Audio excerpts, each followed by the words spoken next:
Have you ever noticed that the coolest voice in your life is not the one shouting at you from the outside, but the whisper that never leaves your mind? That relentless inner critic, the one that tells you you're not good enough, not smart enough, not worthy of love. It sounds like it's you, doesn't it? But what if I told you that voice is not yours at all? What if it belongs to the adults who failed you? Think back for a moment. The teacher who told you you'd never amount to anything. The parent who demanded perfection but never gave approval. The coach who said you weren't trying hard enough when you were already breaking inside. Those voices don't disappear just because we grow older. They sink deeper and they learn to mimic our own. Now, every time you doubt yourself, every time you shrink back from opportunity, it's their failure speaking through your mind, disguised as self-criticism.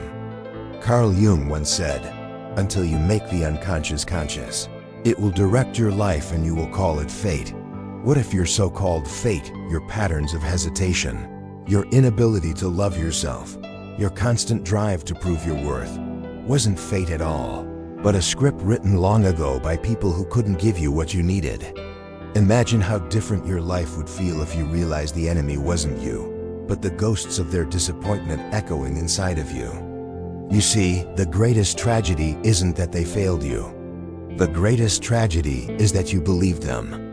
And right now, as you sit with these words, that inner critic might already be telling you to dismiss this, to scroll past, to ignore the truth.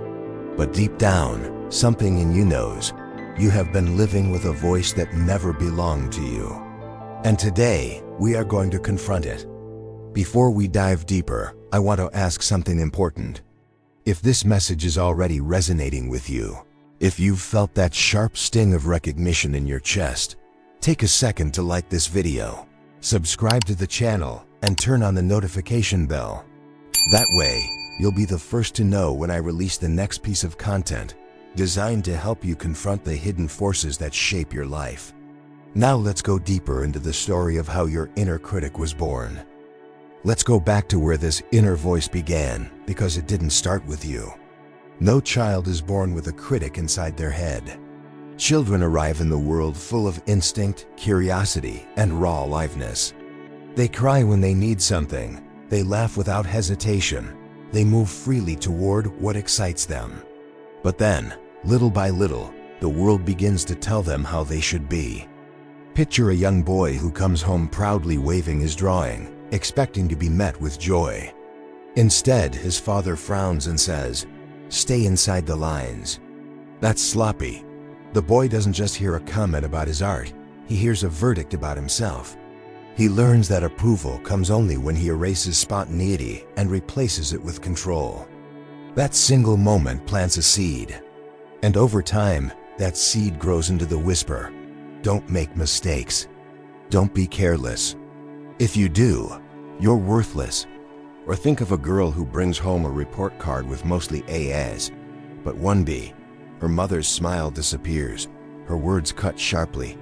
"Why can't you do better?" The message is not, "I want you to succeed." The message is, "What you are is not enough." Years later, that girl is now a woman. She has a successful job, a stable life, but every night when she closes her eyes, the voice returns, "You're still not enough." This is how the critic is born. It borrows the tones, the phrases, the disappointed sighs of adults who couldn't love you as you were. They may have been parents, teachers, pastors, or coaches. They may have believed they were motivating you. But what they left behind was not discipline. There was doubt. And doubt, when repeated, becomes identity. In America, especially, this wound runs deep. We are raised in a culture that worships achievement and self-reliance. Children are told to be strong, independent, and successful. But the hidden cost of this narrative is that love often feels conditional. "I'll be proud of you when you win. I'll love you when you obey. I'll accept you when you perform." The child doesn't just learn to achieve. The child learns to silence the parts of themselves that don't fit the script. And what gets silenced comes back as the critic. Maybe you know this feeling. You're sitting in a meeting, ready to share an idea, but before you even open your mouth, The voice whispers, "Don't embarrass yourself. You're not smart enough." Or you're about to tell someone you love them, and the voice interrupts, "They'll leave you once they see who you really are." These are not random thoughts. They are rehearsed lines from an old play, and you've been cast in the role of your own enemy. The tragedy is that most people never recognize the play for what it is. They spend their lives believing the inner critic is their true self. They call it being realistic. They call it self-discipline. They call it just the way I am. But none of those labels is true. The critic is not a realist. It is inherited pessimism. The critic is not disciplined. It is fear. The critic is not who you are. It is the shadow of who failed you. Carl Jung wrote that what we repress in childhood does not disappear. It takes on a life of its own in the unconscious. When love and safety are withheld, the psyche compensates by creating an inner guardian, a voice meant to keep you safe by warning you before you risk rejection again. But that guardian is cruel. It tries to protect you by controlling you, and in doing so, it imprisons you. And so here we are, adults carrying voices that never belong to us. Voices that keep us small. Voices that sabotage love, creativity, joy. You may think you're battling yourself, but you're not. You're rebattling the echoes of people who should have nurtured you, but instead planted fear in your heart. The problem is not that you hear this voice. The problem is that you've believed it.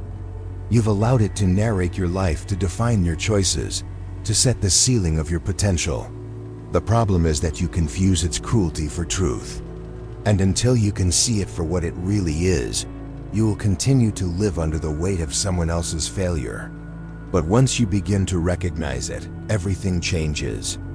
Because then you can start to ask the most important question: if this voice is not mine, then who am I without it? To understand your inner critic, we need to strip away the illusion that it is natural or inevitable. Psychology, philosophy, and even literature all point to the same truth. The critical voice inside of you is not an accurate reflection of who you are. It is a construction, an inheritance, a mask that became fused with your identity. And unless you examine it, it will continue to run your life in the shadows. Sigmund Freud described this mechanism as the superego, the internalized voice of authority.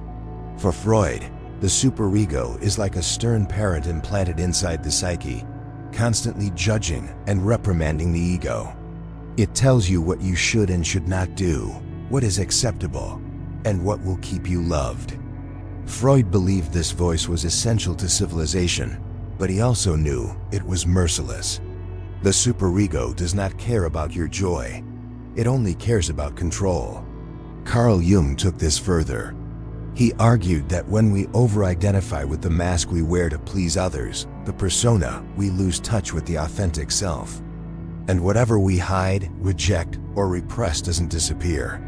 It slips into the unconscious as the shadow. The shadow doesn't just hold our anger, fear, and shame. It also holds the memory of the voices that taught us to doubt ourselves. So when you hear your inner critic, you are not hearing the truth. You are hearing the unintegrated shadow of your upbringing. Nietzsche, too, saw the danger of internalized judgment. He spoke of the herd morality, the collective voice that demands conformity. The herd punishes individuality, labeling it arrogance or sin. The inner critic is the herd inside of you, disguised as reason. When Nietzsche declared, "You must become who you are," he was not offering a slogan. He was issuing a challenge to dismantle the inner critic and reclaim the self buried beneath it. Let's bring this down from philosophy to real life. Imagine a young man who grows up with a father who constantly mocks him, "Down to be weak. Don't cry. Don't mess this up." By the time he reaches adulthood, the father may be gone, but his voice is still there. Whenever the man feels vulnerable, the critic sneers, "You're pathetic. No one respects you." He avoids intimacy because the voice insists he will be rejected. He overworks because the voice tells him rest is laziness. Outwardly, he looks like a functioning adult. Inwardly, he is still the boy trying and failing to impress a father who never saw him. Or consider a woman raised by a mother who demanded perfection. Every chore inspected, every grade scrutinized, every flaw highlighted. Decades later, the woman is a high achiever, respected in her career, but inside, she never rests. The critic drives her to polish every detail, to obsess over every mistake, to collapse into shame at the smallest failure. Her colleagues see excellence. She feels exhausted. She cannot silence the voice whispering, "You are only as good as your last performance." This is the tragedy of the inner critic. It colonizes the mind so thoroughly that we mistake it for our own consciousness. But if you pause and really listen, you may notice something strange. The tone of the critic is often not your own. It carries the cadence of someone else, a parent's sigh, a teacher's sharp remark, a coach's impatience.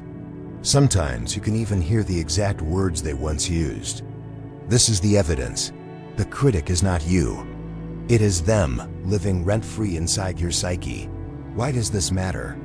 Because if you continue to confuse the critic for yourself, you will sabotage your own healing. You will believe that the cruelty inside you is justified.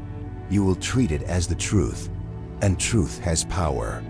But when you realize the critic is an echo, its power begins to collapse. Think of it like this. Imagine you're walking through a canyon and you shout, "I'm worthless." The canyon echoes back, "You're worthless."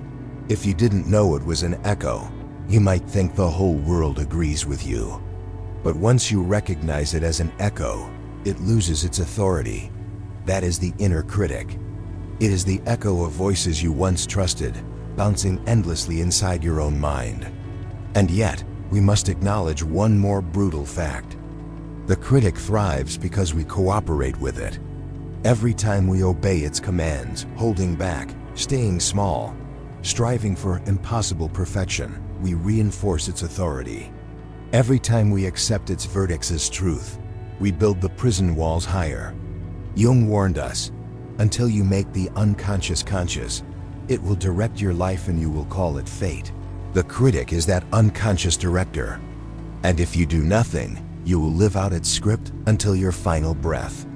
But there is another way, and it begins with the daring act of seeing the critic for what it truly is, a ghost of adults who failed you. They could not offer you unconditional love, so they left you with conditions instead. They could not nurture you, so they trained you to police yourself. They could not embrace your wholeness, so they taught you to cut pieces of yourself away. Recognizing this is not about blaming them forever. It is about freeing yourself now. Because once you see the criticism clearly, you can begin to choose. And choice, not obedience, is the first step to liberation. So what do you do when you realize that the voice inside your head, the one you thought was your own, isn't really yours at all? How do you begin to silence, or at least disarm, the critic that has been shaping your choices for decades? The answer is not to fight it with more judgment. The answer is not to pretend it isn't there. The answer is awareness, integration, and ultimately, liberation.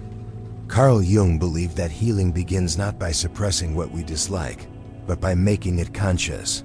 He wrote, "One does not become enlightened by imagining figures of light, but by making the darkness conscious. Your inner critic is part of that darkness. As long as you avoid it, it rules you. But when you shine the light of awareness on it, you discover something radical. The critic is not an enemy to be destroyed, but a wounded fragment of your psyche waiting to be seen." The first step is recognition. The next time the critic speaks, "You're not good enough. You'll fail. No one cares." Pause. Don't automatically obey.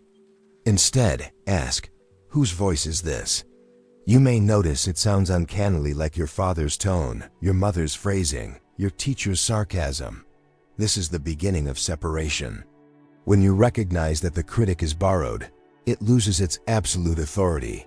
The second step is dialogue.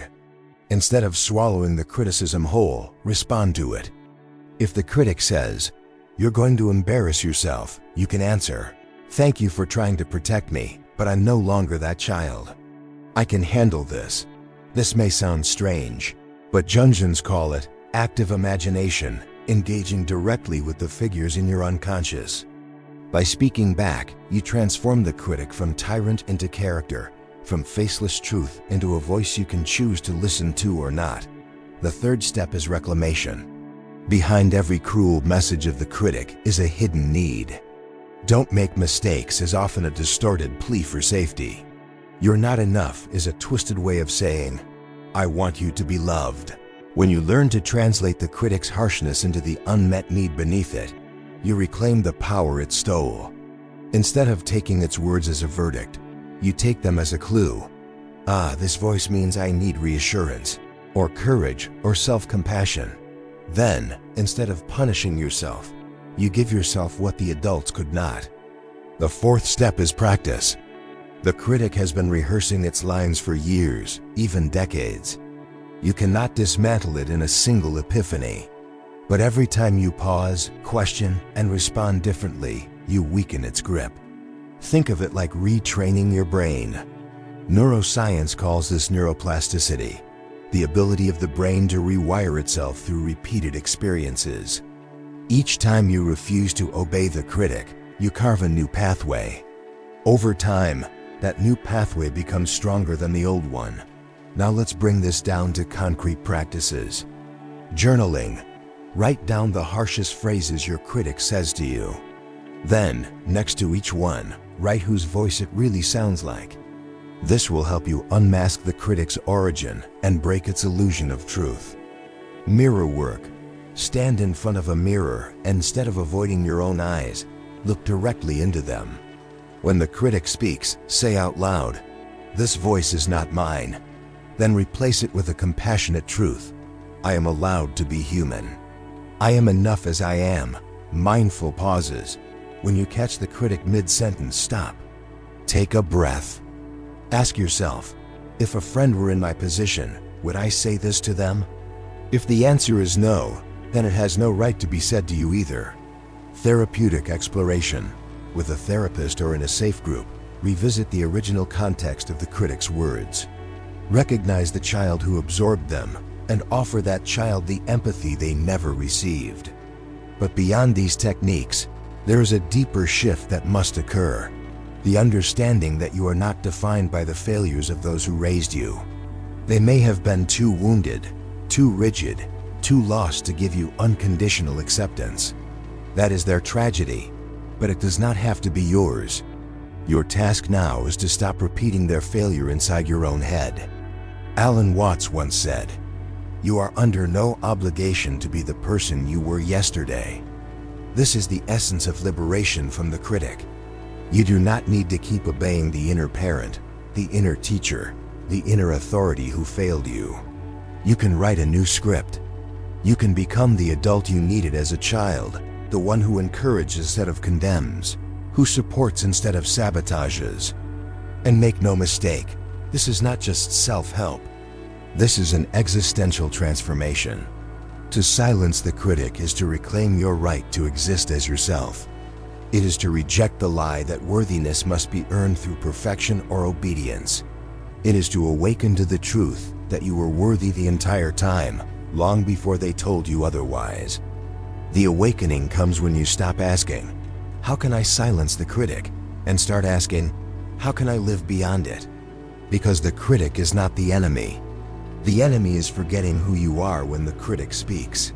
And when you finally remember, when you finally recognize that the voice inside is not yours, something extraordinary happens. For the first time, you begin to hear another voice, quieter, gentler, often drowned out, but always present. It is the voice of your true self, and unlike the critic, it does not demand. It invites, it does not wound, it heals.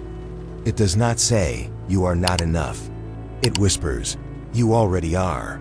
We have traveled a long way together in this conversation. From exposing the origins of your inner critic, to tracing its roots back to the adults who failed you, to seeing how their voices disguise themselves as your own. We have walked through the analysis, the psychology, the philosophy. But now we come to the most important part, what you do with this truth. Because knowing is not enough. You can understand every theory, quote every philosopher, recognize every pattern, and still live under the weight of the critic. Real transformation begins when you decide to stop believing that voice. When you stand in the middle of its accusations and say, "No, this is not me. This is the echo of someone else's pain, and I refuse to carry it any longer." The hardest part of this journey is not confronting the critic. The hardest part is confronting the comfort of familiarity. For many of us, self-criticism feels like home. It feels normal. To let it go is terrifying because it means stepping into silence, into freedom, into a life where you are no longer ruled by fear of rejection. And that is why most people never escape. They would rather live with the familiar pain of the critic than risk the unknown of self-acceptance. But you are different. You are here, listening, watching, searching. Something inside you has already grown tired of the prison. Something inside you is ready to step beyond the cage. Jung called this the call to individuation, the movement toward wholeness, the courage to become who you truly are. And once you hear this call, you cannot unhear it. You either answer it, or you spend the rest of your life haunted by the echo of what might have been. I want you to imagine something right now. Imagine the next time you fail at something, a job interview, a relationship, a personal goal. The critic starts to speak. "See? You're worthless. You'll never make it." But instead of collapsing, you pause. You breathe, and you answer, "That voice is not mine. That failure does not define me. I am still worthy." Imagine the power of that moment. Imagine how different your life would feel if you could meet every attack of the critic with compassion instead of submission. That is not fantasy. That is the freedom waiting for you on the other side of this work. And here is the deepest truth. The adults who failed you may never apologize. They may never change. They may never recognize the scars they left. But you do not need their recognition to heal. You do not need their approval to grow. You do not need their permission to love yourself. The moment you stop letting their voices dictate your worth is the moment you finally become free. Freedom is not the absence of pain. It is the presence of awareness. It is the choice to live by your own voice, not the borrowed voices of the past. And that choice is available to you right now. So I leave you with this question. The next time you hear your critic, will you obey it? Or will you remember what you now know, that this voice is not you, it never was, and it never will be? If this message has spoken to you, I invite you to carry it forward. Share it with someone who needs to hear it. Leave a comment about the battles you faced with your own critic, because you are not alone in this. And most importantly, subscribe to this channel, turn on the notification bell, and stay connected. Not because I want numbers, but because I want to keep walking this path with you, step by step, video by video, as we dismantle the illusions that keep us small and awaken to the truth of who we really are. You have lived long enough under the weight of other people's voices. Now it's time to live under the sound of your own. Not the critic, not the echo, but the self that has been waiting, patient and quiet, for the day you would finally listen. And that day is today.